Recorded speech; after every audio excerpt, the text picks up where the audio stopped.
আমাৰ গোলাঘাট ভোগালী সন্মিলন সমিতিৰ সৌজন্যত অহা 15 তাৰিখে গোলাঘাট সমন্বয় পথাৰত আমি এদিনীয়া দিনজোৰা কাৰ্যসূচীৰে আমি অনুষ্ঠিত কৰিবলৈ লৈছোঁ। বিশেষকৈ আমাৰ সেইদিনাখনৰ মূল কাৰ্যসূচীটো হৈছে ভোগালী উৎসৱ বুলিলে আমি প্ৰতীকী পথত আমি মেজি প্ৰজ্বলন কৰি পুৱা আমাৰ 7 বজাত আমাক পতাকা উত্তোলন হ'ব। তাৰপিছতে 7:30 বজাতে আমাৰ ভূপেন হাজৰিকা, ডক্টৰ ভূপেন হাজৰিকা আৰু জুবিন গাৰ্গ ডাঙৰীয়া প্ৰতিশ্ৰুতি মাল্যৰ্পণ হ'ব। আৰু ইয়াৰ পিছতে আমাৰ 7:30 বজাত আমাৰ প্ৰতীকী মেজি প্ৰজ্বলন কৰা হ'ব। আৰু এই মেজি প্ৰজ্বলন কৰিব গোলাঘাটৰ এগৰাকী বিশিষ্ট নাগৰিক দুলাল গোহাঁইদেৱে। আৰু ইয়াৰ পিছতে আমাৰ আছে 8:30 বজাৰ পৰা আমাৰ ভোগালী জলপান হ'ব। আৰু আমাৰ থলুৱা খেল ধেমালিবিলাকো আৰম্ভ হ'ব 9 বজাৰ পৰা।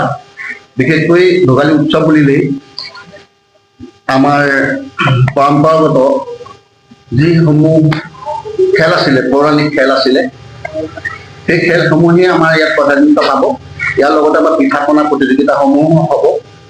আৰু লগতে এটা আমাৰ মেইন উদ্দেশ্যটো হৈছে যে ভোগালী উৎসৱত গোলাঘাটবাসীয়ে সকলোৱে মিলি জুলি আমি সমূহীয়া এটি প্ৰীতিভোজৰ আয়োজন কৰোঁ। আৰু এই প্ৰীতিভোজটি আমাৰ এইবাৰ উদ্বোধন কৰিব দেৱৰাজ ৰয় মহাবিদ্যালয়ৰ অধ্যাপক ডক্টৰ দেৱজিৎ ফুকন ডাঙৰীয়াই। আৰু ইয়াৰ পিছতে আমাৰ মূল কাৰ্যসূচীটো আছে সন্ধিয়া বঁটা বিতৰণী অনুষ্ঠিত হ'ব আৰু স্মৃতিগ্ৰন্থন উন্মোচন হ'ব। আৰু বিশেষকৈ এই কাৰ্যসূচীসমূহত আমাৰ গোলাঘাটৰ বিশিষ্ট ব্যক্তিসকলে অংশগ্ৰহণ কৰিব। স্মৃতি গ্ৰন্থখনি আমাৰ সম্পাদক হিচাপে আমি আমাৰ সকলোৰে পৰিচিত সপোনজ্যোতি তামুলী কৰিব সম্পাদনা, আৰু উন্মোচন কৰিব ডক্টৰ নিপেন বৰুৱাদেৱে। আৰু ইয়াৰ উপৰিও আমাৰ সাংস্কৃতিক সন্ধিয়া হ'ব। এই অনুষ্ঠানটি আমাৰ উদ্বোধন কৰিব জ্যেষ্ঠ সাংবাদিক মোহিত গগৈদেৱে। আৰু ইয়াৰ উপৰিও আমাৰ বিশেষকৈ এই কেইজনমান ব্যক্তিক আমাৰ সম্মাননা জনোৱা হ'ব। দীনেশ গগৈ ছাৰ, দীপেন দত্ত, অজিত বৰুৱা, তেখেতসকলো আমাৰ এই অনুষ্ঠানৰ বিশিষ্ট অতিথি হিচাপে থাকিব। ইয়াৰ উপৰিও আমাৰ স্থানীয় বিধায়িকা তথা মন্ত্ৰী শ্ৰীযুতা অজন্তা মহোদয়া, সৰুভটা সমষ্টিৰ সন্মানীয় বিধায়ক বিশ্বজিৎ চক্ৰৱৰ্তী, খমটা সমষ্টিৰ সন্মানীয় বিধায়ক মৃণাল শইকীয়া ডাঙৰীয়া, আৰু আমাৰ সকলোৰে লগত আমাৰ বিশেষকৈ আমাৰ জ্যেষ্ঠ বোকাখাট সমষ্টিৰ সন্মানীয় বিধায়ক তথা কৃষিমন্ত্ৰী অতুল দেৱে আমাৰ মুখ্য ভোগালী উৎসৱৰ সকলোবিলাক কাৰ্যসূচী ব্যাখ্যা কৰিলে।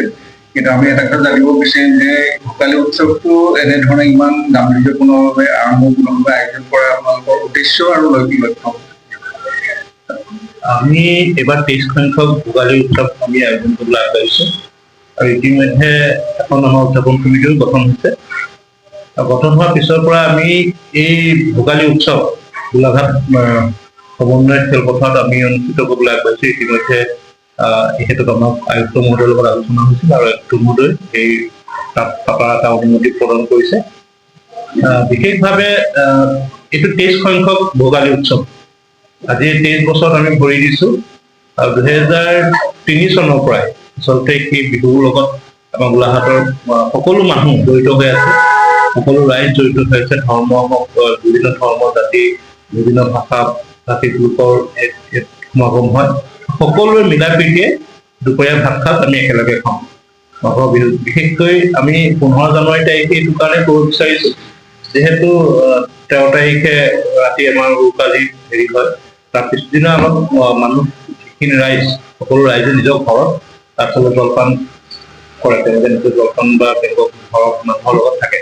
সেয়েহে আমি এটা দিনৰ পিছত 15 জানুৱাৰী এক মাঘৰ তাৰিখে এই অনুষ্ঠানটি আয়োজন কৰিছোঁ। আমি সকলো ৰাইজক সহায় সহযোগিতাৰে আমি আশা কৰিছোঁ যাতে সকলো ৰাইজ ইয়ালৈ আহে আৰু এই ভোগালী উৎসৱটো গোলাঘাটত যি অনুষ্ঠিত কৰিবলৈ আমি আগবাঢ়িছোঁ সকলোৱে অংশগ্ৰহণ কৰে। আৰু আমি এইটোৱে বিচাৰিছোঁ যে গোলাঘাট যিহেতু আমি সমন্বয় পথাৰত আমি এইখন অনুষ্ঠিত কৰিছোঁ, আমি গোলাঘাটৰ ৰাইজৰ মাজত যি সমন্বয় এনাজৰী দল, এই এনাজৰী দল যাতে আমি টনকিয়াল হৈ থাকে, তাৰে উদ্দেশ্য আচলতে মাঘৰ বিহু অনুষ্ঠান। সেইটোৱে আমি ভাবোঁ যে সকলোৱে একেলগে এসাঁজ ভাত, একেলগে আমাৰ যিখিনি থলুৱা খেল ধেমালি, তাতে অংশগ্ৰহণ কৰিব পাৰোঁ। তাত চিত্ৰাংকন প্ৰতিযোগিতা কম কম ল'ৰা ছোৱালীবিলাক আহক, সকলোৱে যাতে অংশগ্ৰহণ কৰে আৰু খুব ভাল ধৰণে কৰিম বুলি আমি আশাবাদী। সেইটোৱে কথা। সাংস্কৃতিক অনুষ্ঠান যি আয়োজন কৰা হৈছে, হয়। বাহিৰৰ নে আমন্ত্ৰিত নে থলুৱা শিল্পীসকলক আপোনালোকে অগ্ৰাধিকাৰ দিব, আৰু বঁটা প্ৰদানৰ কথা উল্লেখ কৰিছে আপোনালোকে, বঁটা প্ৰদান কাক কেনেকৈ? আমাৰ যি সন্ধিয়া সাংস্কৃতিক অনুষ্ঠানতো আমাৰ স্থানীয় সকলো স্থানীয় আমাৰ যিখিনি আৰ্টিষ্ট আছে সেইসকলেই তেওঁলোকে আচলতে কি পৰিৱেশন কৰিব বা আমাৰ বিভিন্ন ধৰণৰ যিখিনি পৰিৱেশন কৰিবলগীয়া আছে তেওঁলোকে স্থানীয় খালি শিল্পী থাকিব, তাত কোনো আমি বাহিৰৰ আৰ্টিষ্ট আমি নিমন্ত্ৰণ কৰা নাই। আৰু আপুনি যিটো কৈছে ধৰক বাহিৰৰ আৰ্টিষ্টসকলে আমি সেইটোলৈ যোৱাই নাই, আমি সেইকাৰণে আমি স্থানীয় আৰ্টিষ্ট লৈ আমি কৰিম। আৰু যিটো বঁটা প্ৰদানৰ কথাটো কৈছে, বঁটা প্ৰদানৰ কথাটো আমি ইতিমধ্যে সিদ্ধান্ত গ্ৰহণ কৰা নাই, এখন চাব কমিটি কৰা আমি সিদ্ধান্ত কৰিছো। আমি বিশেষভাৱে এজন আদৰ্শ খেতিয়ক, যি গোলাঘাটৰ এজন আদৰ্শ খেতিয়কক আমি এটা বঁটা প্ৰদান কৰা সকলোৱে আমি এটা মতপোষণ কৰিছে, তাৰ কাৰণে এখন আমি চাব কমিটি কৰা চিন্তা প্ৰচাৰ কৰিছো। তেওঁলোকে সেইটো সিদ্ধান্ত কৰিব কাক বঁটা প্ৰদান কৰিব, সেইটো এটা ডিচিশ্যন আমি এতিয়ালৈকে লোৱা হোৱা নাই। সেইটো আমি পৰ্যায়ক্ৰমে আমি সিদ্ধান্তটো আপোনালোকৰ ওচৰত অৱগত কৰিম। Mobile plus physiotherapy wellness and rehabilitation centre, দক্ষিণ কামৰূপৰ ব্যৱসায়িক প্ৰাণকেন্দ্ৰ বিজয়নগৰৰ লগতে VIP চক আৰু গুৱাহাটী মালিগাঁও পাণ্ডৱনগৰত থকা তিনিওখন ক্লিনিক বৰ্তমান প্ৰায় 20 বছৰৰ অভিজ্ঞতা পুষ্ট তথা এতিয়ালৈকে প্ৰায় 40,000 ৰোগীক সুস্থ কৰি তোলা ডক্টৰ পল্লৱী নাথৰ তত্বাৱধানত চলি আছে। এই ফিজিঅ'থেৰাপি চেণ্টাৰ তিনিটাত বৰ্তমান অভিজ্ঞ ডক্টৰৰ দ্বাৰা যিকোনো জটিল ফিজিঅ'থেৰাপি চিকিৎসাৰ লগতে যিকোনো ৰোগীৰ ঘৰলৈ গৈ চিকিৎসা সেৱাৰ সুব্যৱস্থাও ৰাখিছে।